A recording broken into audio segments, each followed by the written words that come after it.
permiso de Ibrahim, voy a empezar de una vez la sesión.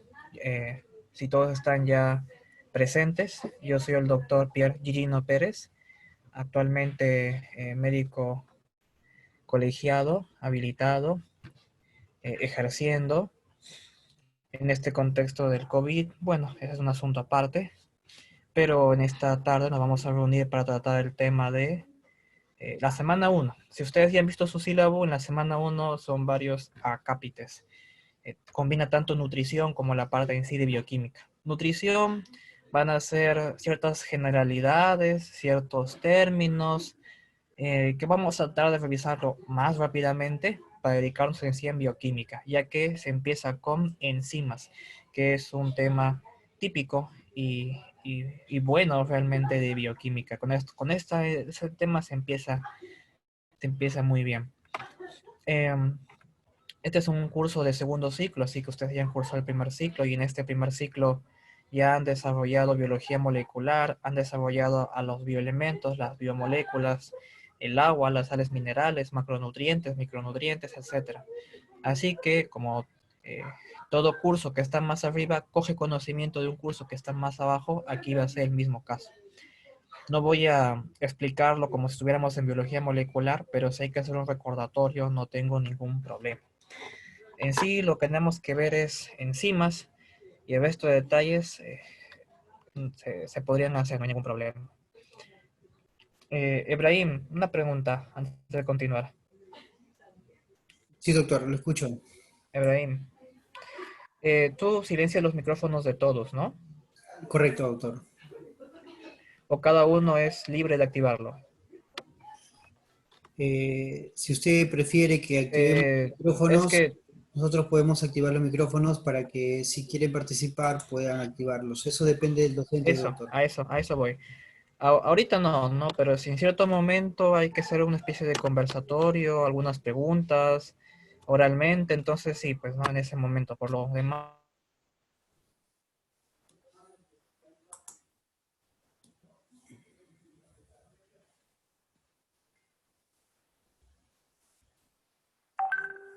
Bueno,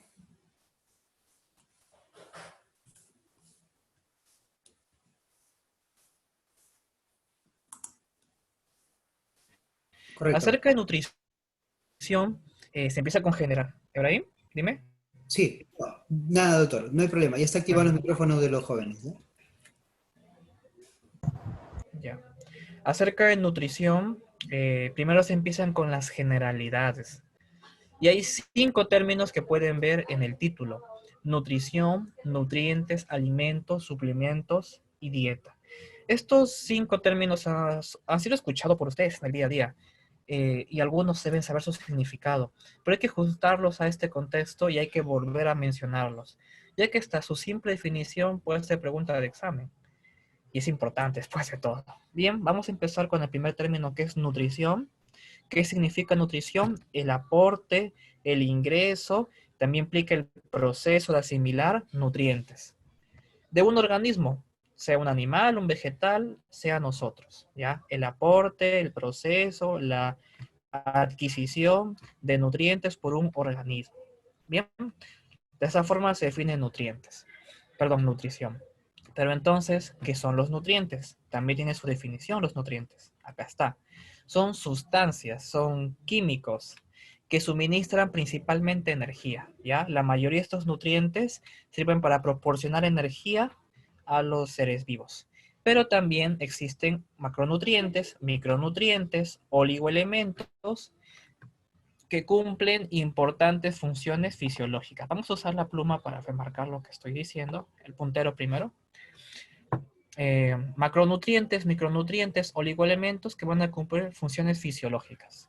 No energía, otras funciones, pero importantes después de todo. Bien, ¿dónde es que se encontrarán estos nutrientes?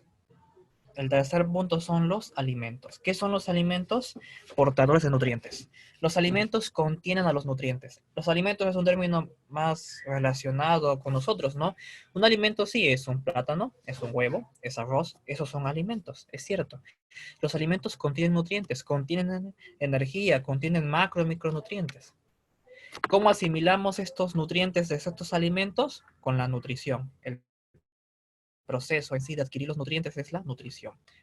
Bien, pero también algo más, los suplementos. Los suplementos son alimentos especiales. Hay alimentos como un plátano que contiene potasio, ¿no? Hay la naranja que tiene vitamina C. Cada alimento tiene ciertos nutrientes. Eso ya está definido y está investigado. Pero se ha visto que había la forma artificial de ponerle nutrientes a alimentos que en un inicio no tenían, de, como decir, así decir, enriquecerlos. Y ahí surge la idea de suplementos, que es alimentos a los que se les ha adicionado nutrientes con el objetivo de enriquecer su contenido. Se les adiciona nutrientes para enriquecer su contenido. Entonces, suplemento es un término diferente a nutriente. Ya, suplemento es algo diferente a nutriente. Los alimentos vienen con sus nutrientes naturalmente, pero si nosotros le agregamos algo más, será entonces, ahora sí, suplementos. No confundirse con suplementos de pastillas, ¿no? Venden en la farmacia el complejo B, que son pastillas, y también le dicen suplementos. No se ajusta esta definición. Pero bueno, se utiliza ese término. Y finalmente tenemos el último, la dieta. ¿Qué es la dieta? Fácil. Una combinación de alimentos. Y si se dan cuenta, los 5 términos están relacionados. Partimos de los nutrientes, estas sustancias que nos dan energía, o también que cumplen funciones fisiológicas, los cuales se encuentran ¿en dónde? En los alimentos. Los nutrientes se encuentran en los alimentos.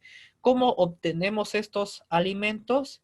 A través de la nutrición, el proceso por el cual aportamos, ingerimos, adquirimos, procesamos, etcétera, nutrientes, la nutrición. La excepción será estos alimentos que tienen nutrientes agregados por acción humana, serían los suplementos. Finalmente, los alimentos se combinan en una dieta. Nosotros consumimos dietas, ¿no? Nosotros consumimos un arroz con pollo, un arroz con pato, un cabrito. Son dietas, son una combinación de alimentos. Cada alimento porta nutrientes. Estos nutrientes son importantes. Los procesamos mediante un proceso de nutrición. Nutrición también tiene otras acepciones, pero estamos enfocándolo desde este punto de vista. Y caso especial, los suplementos. Bien, estos 5 términos quería remarcarlos bien, una definición precisa, que entiendan la concatenación entre estos, ¿ya? Ya que en otras diapositivas, en los textos, está un poco más entreverado. Con esto dejo las ideas, me parece que bien claras. Luego lo podemos discutir inclusive. Bien, segundo punto de esto, lo más importante va a ser los nutrientes, ¿ya? Los nutrientes. Esta lista que ven aquí son los nutrientes. ¿Les parece familiar? Yo creo que sí. Lo han visto en biología molecular en primer año. Son los bioelementos, las biomoléculas, las sales, minerales, el agua. En estos, ¿está? Acá está.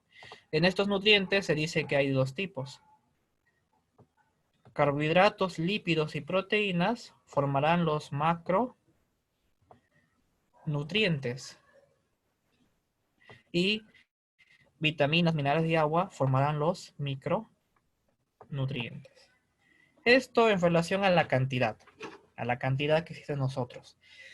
Las carbohidratos, lípidos y proteínas son las biomoléculas básicas, ¿no?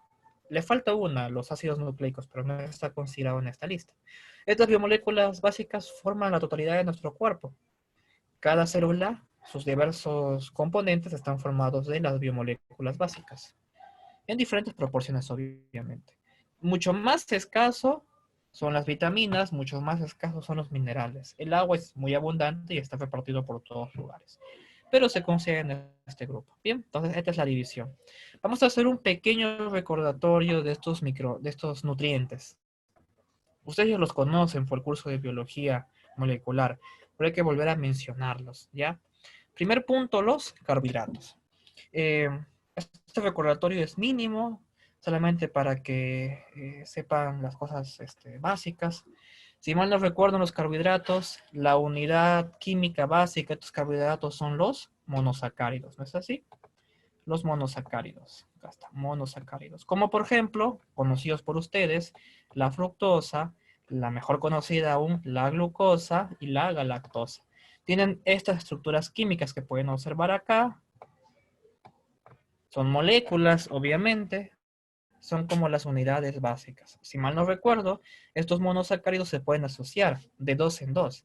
Si se asocia la fructosa con la glucosa, ¿qué forma? Acá está la sacarosa. Si se asocia glucosa con glucosa, ¿qué forma? La maltosa.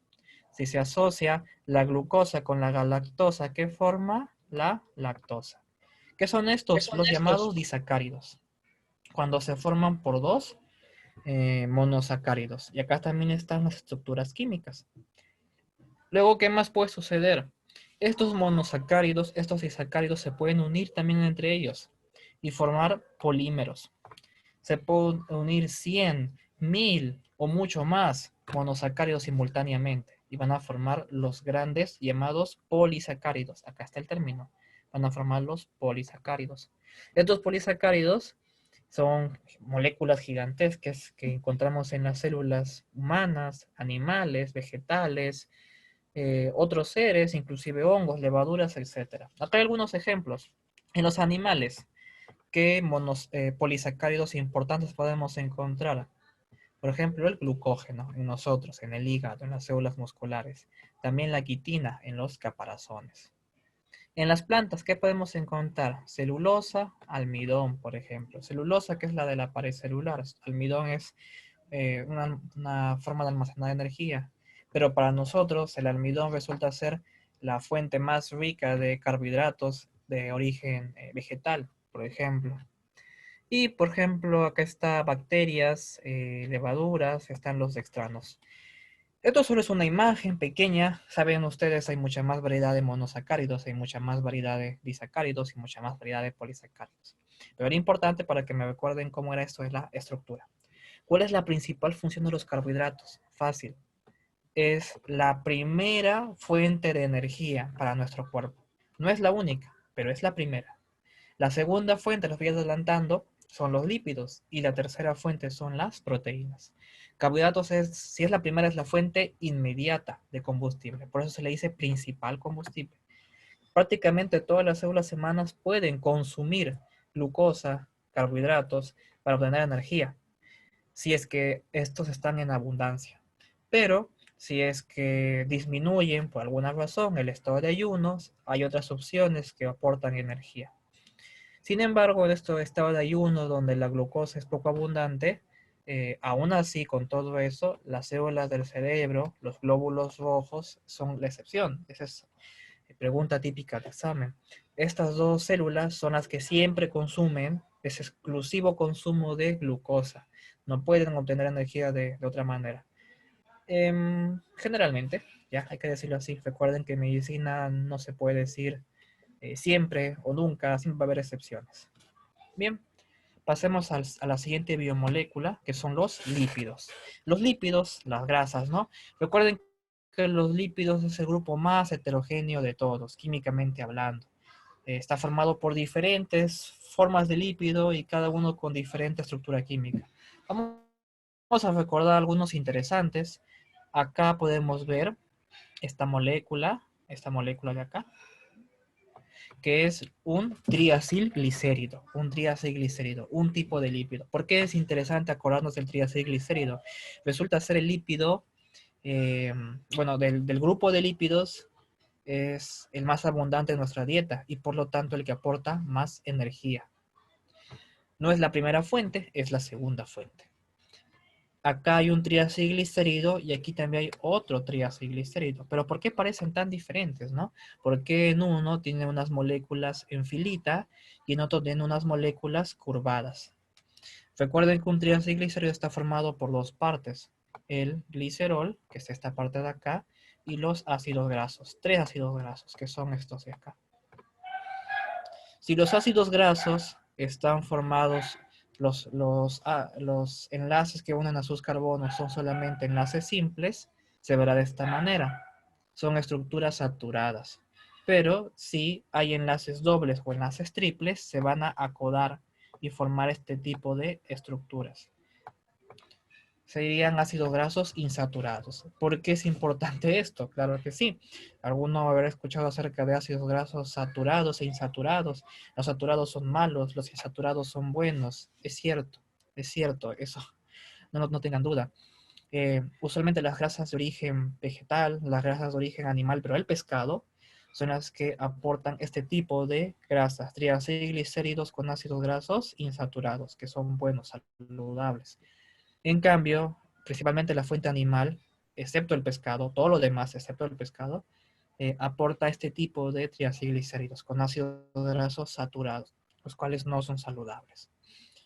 Estos ácidos grasos tienen nombre, obviamente, ¿no? Pero no vamos a repasarlos acá. Podemos recordar estos ácidos grasos así curvados, los insaturados, algunos importantes son el ácido linolénico, el ácido linoleico, etcétera. Bien, eh, este es otro tipo de lípido. Este es otro tipo de lípido. Vamos a encerrarlo. Ahí está. Otro tipo de lípido. Estos son los llamados fosfolípidos. Es un lípido muy abundante, especialmente en las membranas plasmáticas, en las membranas celulares y también la membrana de las organelas. Lo que pueden ver aquí, vamos a borrar primero acá. Lo que pueden ver acá, no, esto no es este. Lo que pueden ver acá, chicos, esto de acá es la sección transversal de una bicapa lipídica, una parte de la membrana plasmática, un elemento de una célula. ¿No es así? Es la cubierta externa que separa lo de afuera de la célula de lo de adentro de la célula. Recuerden cómo se llama esto, la bicapa fosfolipídica. ¿Por qué? Porque hay dos filas. Una fila de acá arriba de fosfolípidos y otra fila acá abajo de fosfolípidos. Se disponen de esta manera. Estos fosfolípidos son muy importantes, una función estructural, obviamente, pero también tienen que ver mucho con la fluidez de membrana. Y, por supuesto, existe entre los fosfolípidos también abundante colesterol. El colesterol no es totalmente malo, el colesterol tiene una función estructural y de fluidez en las membranas plasmáticas. Debe estar presente obligatoriamente todas las membranas plasmáticas, en la misma proporción que los fosfolípidos. Bueno, y otra cosa más, resulta que estos lípidos son, especialmente el colesterol, es un precursor de hormonas. Existen las llamadas hormonas esteroideas. Las hormonas esteroideas, por ejemplo, los glucocorticoides como el cortisol, los mineralocorticoides como la aldosterona, las hormonas sexuales como lo que vemos aquí, que son estrógenos, progestágenos también, las andrógenos, principalmente la testosterona, son moléculas derivadas del colesterol. Si se dan cuenta, ven la imagen de la testosterona, se parece mucho a la imagen de un colesterol, porque es un derivado. Han cambiado solamente uno que otro grupo químico. ¿Ven? Los lípidos, después de todo, cumplen funciones importantes. Precursor de hormonas, en las membranas plasmáticas, también la dieta para darnos energía, principalmente los triglicéridos. ¿Cuánto es la energía que da? Aquí está, 9 kilocalorías por gramo. 9 kilocalorías por gramo. Kilocaloría es una unidad para medir energía. Es una unidad para medir energía. Es una forma de medir energía. 9 kilocalorías por gramo. ¿Recuerdan cuánto eran los carbohidratos? Era 4 kilocalorías por gramo. A pesar de que los lípidos dan más energía, sigue sin ser la primera fuente. La primera fuente siempre son los carbohidratos. Tercer punto, las proteínas. Las proteínas resulta ser una biomolécula mucho más interesante, ya que es el objeto principal de estudio de la biología molecular. Luego están los ácidos nucleicos. Las proteínas son pequeñas máquinas que están presentes en las células y que se encargan de realizar prácticamente la totalidad de las funciones celulares y por ende la totalidad de las funciones ya generales. Si hablamos del el corazón cómo late, los músculos cómo se contraen, cómo se secretan el jugo gástrico, hasta cómo pensamos. En última instancia van a ser las proteínas de las células de esos órganos las que se encargan de realizar esa función. Desde ese punto de vista, pues, sería la biomolécula, yo creo, más importante de todas. Por eso que las funciones de las proteínas nunca acaban, etcétera. Son muchas. Pero vamos a resaltar algunos detalles, ¿ya? Algunos detalles. Primero, ¿es una fuente de energía? Sí, claro que sí. Aporta 4 kilocalorías por gramo. ¿Se acuerdan de ese número? Es el mismo que los carbohidratos. Es el mismo. Pero las proteínas son la tercera fuente de energía. La tercera fuente de energía. Los lípidos son la segunda fuente de energía y los carbohidratos son la primera fuente de energía. Esto es muy importante, por así decir. Si una persona se encuentra perdida en una isla abandonada y no tiene nada que comer, en las primeras horas rápidamente su cuerpo va a consumir todos los carbohidratos disponibles que estén para que sean fuente de energía. Si eso no es posible, empezará a consumir la grasa disponible y eso le durará tal vez una semana, a lo mucho. Se consumirá la grasa subcutánea, la grasa abdominal, pero si ya no se puede más, se va a empezar a consumir a las mismas proteínas, la masa muscular en este caso. Esta persona finalmente es rescatada después de todo ese tiempo. Uno verá a una persona muy enflaquecida, caquéxica, se puede decir el término, sin casi masa muscular, sin casi masa grasa. Bien, bueno, seguimos hablando de proteínas. De las funciones de las proteínas, la más importante es la función de enzima, chicos. Enzima. Tenemos todo una clase de enzimas, ¿no? Pero por lo pronto podemos ver esta imagen aquí de qué son las enzimas. Son proteínas, ¿ya? Las enzimas son proteínas, las cuales se encargan de realizar reacciones químicas.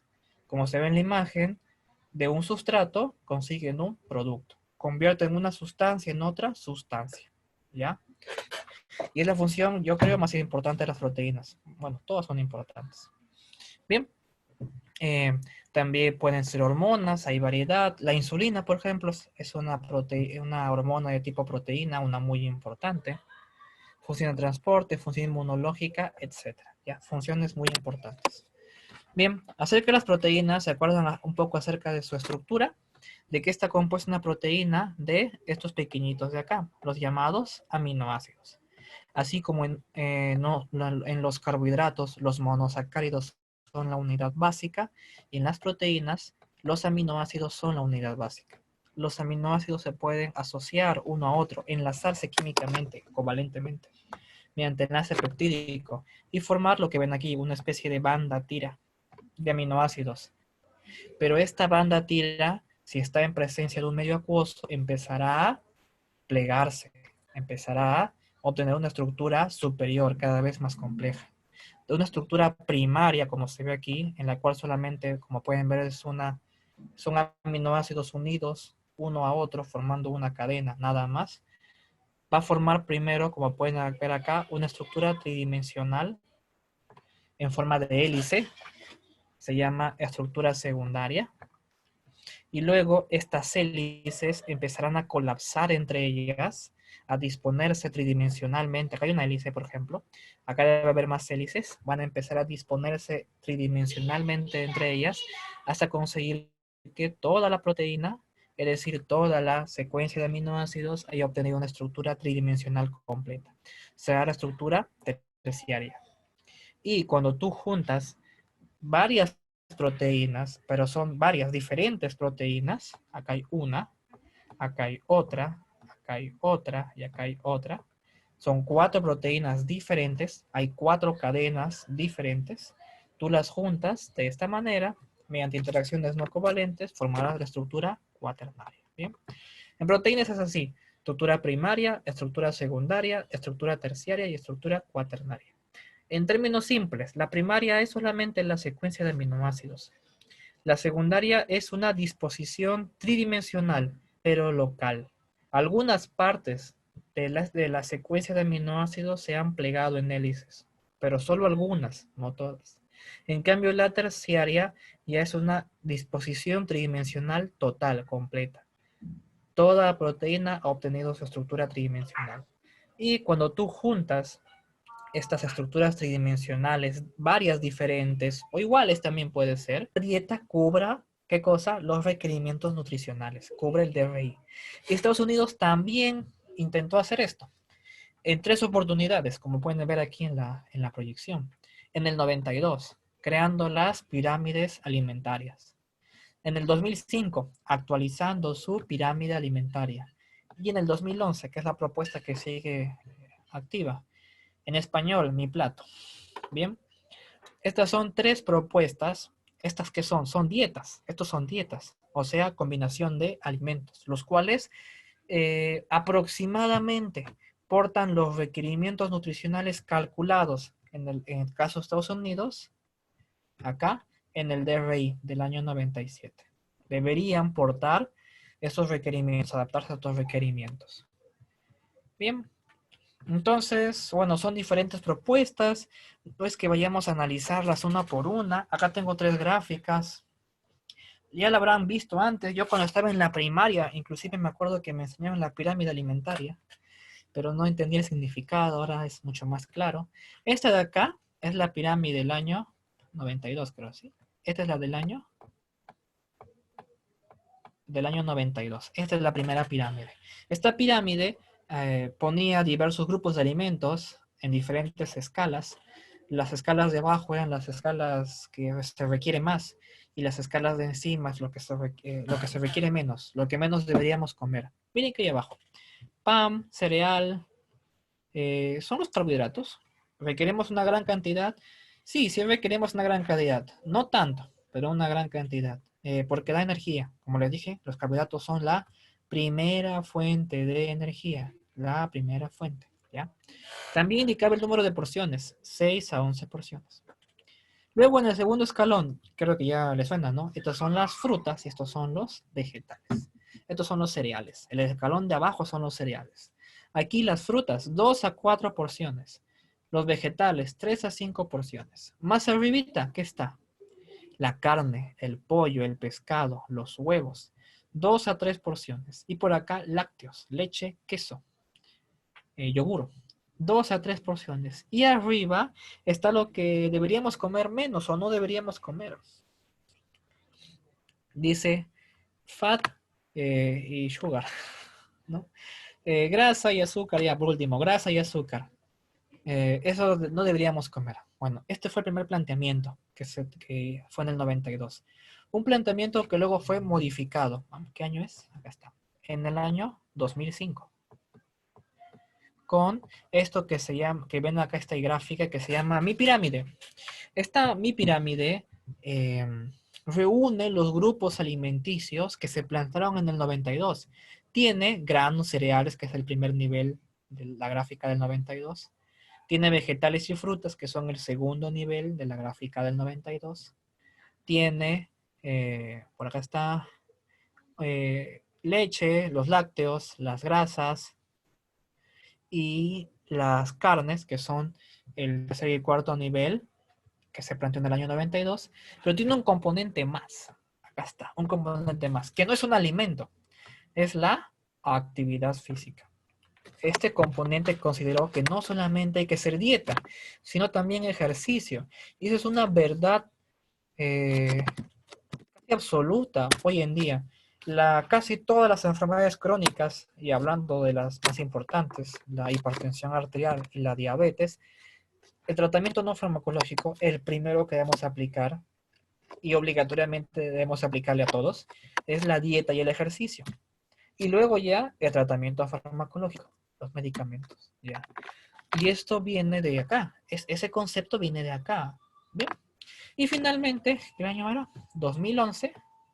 2011. El año 2011 se planteó mi plato, el que ven acá, mi plato.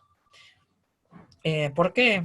Había un problema. Esta pirámide nos decía el número de porciones, la del 92, la pirámide del 2005 nos decía que hay que hacer ejercicio. Bueno, pero no nos decían cómo armar el plato. Y la verdad, las personas somos idiotas. ¿Ya? Las personas somos idiotas.